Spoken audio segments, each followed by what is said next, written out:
నమస్తే, నేను మీ Kishore. Welcome to సత్యాగ్రహి. వెనకటికి ఒకాయన హింస కంటే అహింసే గొప్పదని ఎదుటోడిని 4 తన్ని మరీ ఒప్పించాట.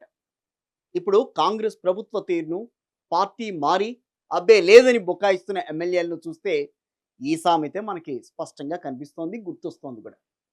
ఏమని చెప్పారు? రాజ్యాంగాన్ని కాపాడుతామని అన్నారు. అదే రాజ్యాంగాన్ని చేతపట్టుకుని ర్యాలీలు తీశారు. కానీ ఆ రాజ్యాంగాన్ని అపహాస్యం చేశారు. ఇప్పుడు రాష్ట్రంలో ప్రభుత్వం మారిన వెంటనే ఓ 10 మంది ఎమ్మెల్యేలు, వీళ్ళంతా వాళ్ళే. ఆ 10 మంది ఎమ్మెల్యేలు ఒకరి తర్వాత ఒకరిగా పార్టీ మారారు. అందరూ చూస్తూ ఉండగానే కెమెరాల సాక్షిగా కాంగ్రెస్ కండువా కప్పుకున్నారు.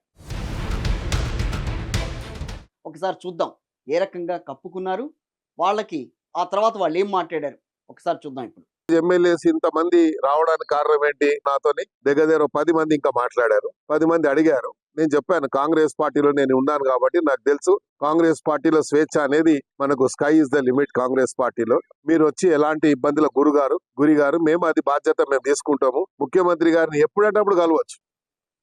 అది దానం నాగేంద్ర గారు ఎంత ఆనందంగా ఉన్నారు ఒక్కొక్కళ్ళు కదా.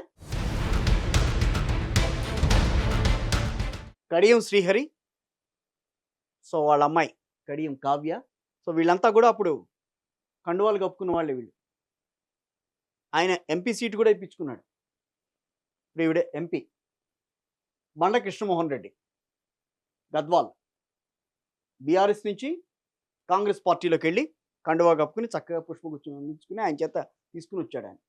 దీనిపై బీఆర్ఎస్ పార్టీ కోర్టుకు వెడితే సుప్రీంకోర్టు ఏదో ఒకటి తేల్చాలంటూ స్పీకర్కి 3 నెలల టైం ఇచ్చింది. ఇది అందరికీ తెలిసిన విషయమే.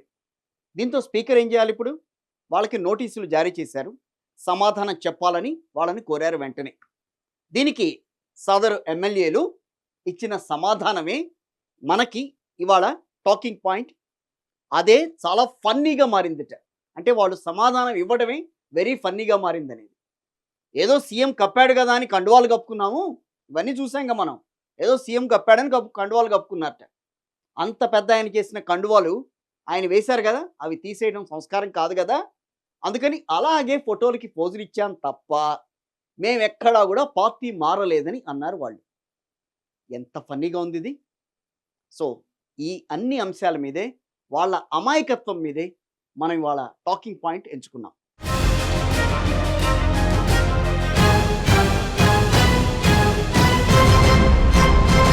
అరే రే, ఎంత పని అయిపోయింది.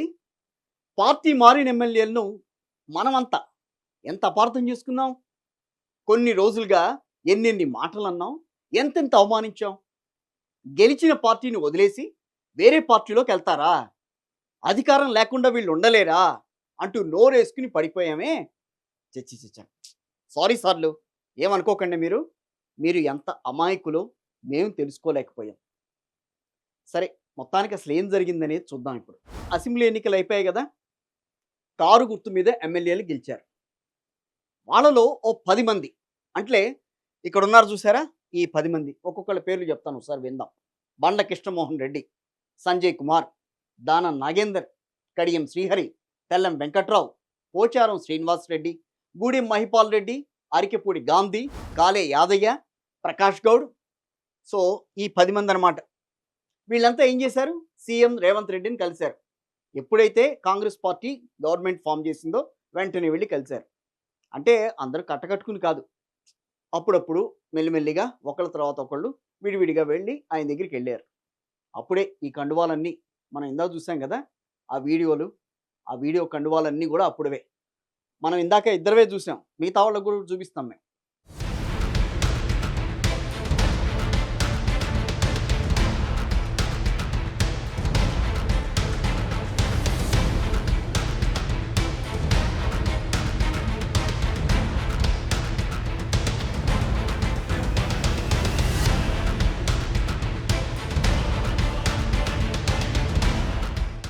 చూసాం కదా, పాపం వాళ్ళు సీఎంను కలిసింది నిజమే, కానీ ఎందుకు కలిశారు? నియోజకవర్గ అభివృద్ధి కోసం మాత్రమే కలిశారట. తమ ప్రాంతాన్ని ఫుల్గా డెవలప్ చేయమని అడగడానికి వెళ్ళారట. గెలవగానే ప్రభుత్వం ఏర్పడిన వెంటనే సీఎం అపాయింట్మెంట్ అడిగారు, వెళ్ళి కలిశారు. అంటే మరి సీఎంను కలవడం లేట్ అయితే నియోజకవర్గ అభివృద్ధి కూడా లేట్ అవుతుందనే కదా మరి ఇక్కడ అర్థం. అలా లేట్ చేయడం తప్పు కదా. అందుకే తమ పార్టీ అధినేతకు కూడా చెప్పే టైం లేక, అంటే అప్పుడు వాళ్ళు ఏ పార్టీలో ఉన్నారు, బీఆర్ఎస్లో ఉన్నారు. కేసీఆర్ గారికి చెప్పడానికి టైం లేదు వాళ్ళ దగ్గర.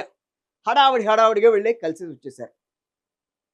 మరి ఎంతో మందికి నాయకుడు, ఒక నియోజకవర్గ ఎమ్మెల్యే వచ్చారు కదా అని, నిజమే కదా, ఎంతోమందికి నాయకుడు ఆయన, ఒక నియోజకవర్గానికి సంబంధించిన ఎమ్మెల్యే.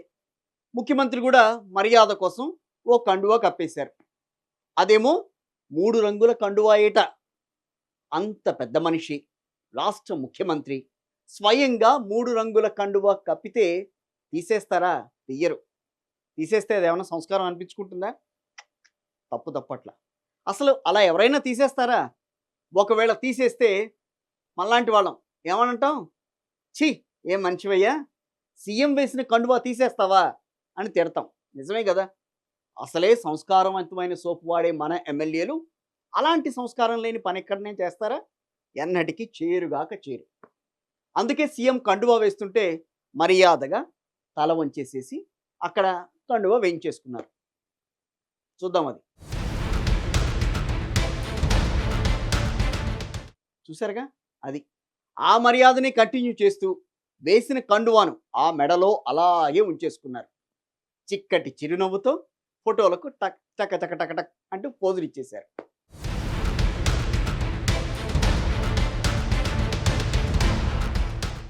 వాళ్ళు ఏదో చెప్పేశారు కానీ ఎంత ఆనందం, ఎంత సంతోషం. ముఖ్యమంత్రి గారు ఆ ఎమ్మెల్యేల నియోజకవర్గాలకు విపరీతంగా నిధులు ఇచ్చేస్తానని అక్కడ చెప్పేశారు. ఇంకెవరైనా చూస్తే కుళ్ళుకునేంతటగా డెవలప్మెంట్ చేసేస్తానని హామీ ఇచ్చేశారు. ముఖ్యమంత్రి గారు చూపించిన ఆ మర్యాద, ఇచ్చిన హామీ మామూలుగా కాదు కదా. మరి వాటిని తలుచుకుంటూ, ఆ జ్ఞాపకాలని నెమరేసుకుంటూ, వాళ్ళ ఒరిజినల్ పార్టీ ఏదైతే ఉందో, మొన్న ఎన్నికల్లో గెలిచిన పార్టీ ఏంటి, బీఆర్ఎస్, ఆ పార్టీ ఆఫీస్కు, అదేనండి ఆ పార్టీ ఆఫీసుకు సంబంధించిన కార్యాలయానికి వెళ్ళడం కూడా మర్చిపోయారు నిజంగా. అంటే మర్చిపోలేదనుకోండి, వచ్చే నిధులను రిసీవ్ చేసుకోవాలి కదా, ఆ డబ్బులను పట్టుకెళ్ళి అక్కడక్కడ ఖర్చు పెట్టుకోవాలి కదా.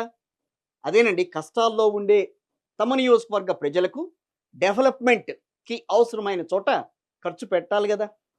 అదిగో అలా వాటి కోసం ఎదురు చూస్తూనే రాత్రనక పగలనక జనం కోసం జీవిస్తూ పార్టీ ఆఫీస్కు, అటు పార్టీ అధినేత వద్దకు వెళ్ళలేకపోవడం. సో వీటి మధ్యన కొంత గ్యాప్ అయితే వచ్చింది వాళ్ళకి. కష్టపడ్డ ప్రజలు ఆదరించారు, గెలిచిన. ఇప్పుడు ఆ ప్రజలకు సేవ చేయడానికి కాంగ్రెస్ తోటి కలిసి, అభివృద్ధి కోసం కాంగ్రెస్ తోటి కలిసి పనిచేస్తా ఉన్నా. నియోజకవర్గ అభివృద్ధిని దృష్టిలో పెట్టుకొని నియోజకవర్గ ప్రజల కోరిక మేరకే పార్టీలో చేరడం జరిగింది. నా తోటి వచ్చిన మిత్రులకు, ఇంకా రాబోయే వాళ్ళకి అందరికీ నేను ప్రత్యేకంగా ధన్యవాదాలు తెలియజేస్తూ మీ అందరికీ ధన్యవాదాలు. భద్రాచలం అభివృద్ధి కొరకు కాంగ్రెస్ పార్టీ అయితే అభివృద్ధి చెందుద్దని ఏదైతే నా గురువు గారు పొంగులేటి శ్రీనివాసరెడ్డి గారి ద్వారా నేను కాంగ్రెస్ పార్టీలో జాయిన్ అయ్యాను. గౌరవ ముఖ్యమంత్రి రేవంత్ రెడ్డి గారి ఆశీస్సులతో భద్రాచలం అభివృద్ధి చెందుద్దని ఆశతో వెళ్ళాను. అదే ఆశతో ఉన్నాను తప్ప వేరేదైతే ఎటువంటి అపోహ చెందొద్దు. ప్రజలు అభివృద్ధే నాకు ముఖ్యమని మీకు తెలుపుతున్నాను. అయ్యో, పార్టీ ఆఫీస్కి వెళ్ళలేకపోతున్నామే, మా అధినేతను కలవలేకపోతున్నామే అన్న బాధలో రైతుల వద్దకు కూడా వెళ్ళలేకపోతున్నామండి. అదేదో యూరియా కష్టాలంట, వాళ్ళు లైన్లలో నిలబడుతున్నారని, వాళ్లకు ఆ యూరియా ఏదో దొరకట్లేదని అంతా ఓ అని తెగ బాధపడిపోతున్నారు.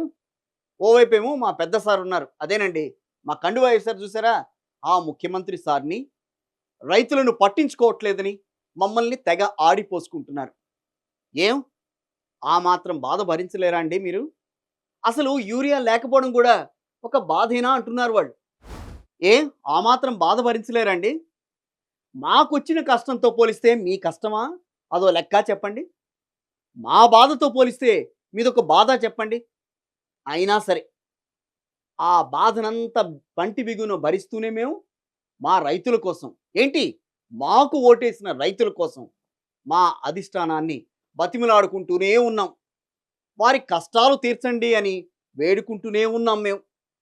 అదే అధిష్టానం అనగానే మీకు అనుమానం వచ్చింది కదా, అదేనండి ఆ అధిష్టానమే. ఆ అధిష్టానం గురించే మనం మాట్లాడుకుంటున్నాం. రైతుల కష్టాలు తీరాలనే ఒక ఆకాంక్షతో వారి నాయకత్వంలో, రేవంత్ రెడ్డి గారి నాయకత్వంలో కాంగ్రెస్ పార్టీలో వచ్చాం. ఏ అధిష్టానం అంటారా? మీరు ఒక రండి బాబు, మీకు అన్నీ కావాలి, ఏదో ఒక అధిష్టానం లేండి. అది మరి ఆ మాత్రం దానికే పార్టీ మారేశారా అంటారండి మీరు? స్పీకర్కు కంప్లైంట్ చేసేస్తారా? ఓ కోర్టు నుంచి మరో కోర్టుకు పెడతారండి మీరు? ఇలాంటివి చూసినప్పుడు ఎంత బాధేస్తోందో తెలుసా మాకు? ఏడుపు వచ్చేస్తోంది. అయినా సరే తట్టుకున్నాం. కోర్టుకు వెళ్ళినా సరే, స్పీకర్కు కంప్లైంట్ చేసినా సరే మీరు కండువా మార్చకుండా, అదేనండి సీఎం గారు వేసిన కండువా, అదేమీ తీయకుండానే నియోజకవర్గాల్లో మేమంతా అలా తిరిగేశాం. గులాబీ జెండా మనసంతా ఉంది. వస్తున్న దుఃఖాన్నేమో గుండెల్లో దాచుకున్నాం. ప్రభుత్వ కార్యక్రమాల్లోనే పాల్గొన్నారు వాళ్ళంతా. చూదురు కానీ మీరు, కనిపిస్తోందిగా. అది కూడా తప్పే అని పెడార్థాలు తీస్తారేంటండి? ఇక్కడేనండి మాకు గుండెల్లో బాధేస్తోంది అంటున్నారు. ప్రభుత్వ సహకారం ఉంటేనే అభివృద్ధి చేయగలుగుతామని ఆలోచించి నేను కాంగ్రెస్ పార్టీలోకి వచ్చి సంవత్సరం కావస్తున్నది. సరే, ఇదేవో పట్టరాని బాధ అనుకుంటే ఆ బీఆర్ఎస్ వాళ్ళు ఒకరు ప్రభుత్వాన్ని తెగ తిట్టేస్తున్నారు. ఓ పక్కనేమో యూరియా కొరత అని అంటూ ఉంటారు. జాబ్ క్యాలెండర్ ఏదని మాట్లాడుతున్నారు. 6 హామీలు ఇచ్చారు కదా, ఆ హామీలు ఏమయ్యా అని నిలదీస్తున్నారు. బీసీలకు 50% రిజర్వేషన్లు ఎక్కడా అని ప్రశ్నిస్తున్నారు. జనాల్లోకి వెళ్ళి నా రభసా చేస్తున్నారు బీఆర్ఎస్ వాళ్ళు. వీళ్ళతో మాకు సత్య సావొచ్చిందండి. వీళ్ళతో మేము కలవలేము, వాళ్ళేమో మమ్మల్ని బహిరంగంగా కలవనీరు. నిజంగానండి, పగోడికి కూడా రాకూడదు ఈ కష్టాలు అని అనిపిస్తూ ఉంటుంది అని చెప్పి పాపం ఈ ఎమ్మెల్యేలు అనుకుంటున్నట్ట. అయినా సరే పర్లేదు, మమ్మల్ని ఎంత అవమానించినా సరే, మాకెన్నిసార్లు శీల పరీక్ష పెట్టినా సరే, మమ్మల్ని దూరం చేసుకోవాలని మీరే ప్రయత్నించినా మా బాధంతా దాచుకుని గులాబీ పార్టీలోనే మేము కొనసాగుతున్నాం. ఇదే మేము స్పీకర్ కూడా ఇచ్చాం. అదండి మా నిజాయితీ అంటే, అదండి మా పాతివ్రత్యం అంటే, అదండి మాకు గులాబీ పార్టీపై ఉన్న ప్రేమ అంటే అని వీళ్ళంతా స్పీకర్కు లేఖ రాసి ప్రస్తుతం కుళ్ళి ఏడుస్తున్నారు. పాపం పసివాళ్ళు కదా, ఇప్పటికైనా నమ్మండి, వాళ్ళు బీఆర్ఎస్లోనే ఉన్నట్ట. వారి గుండెల నిండా గులాబీ జెండానే ఉందిట. వారు కారు పార్టీ కోసమే కష్టపడుతున్నారట.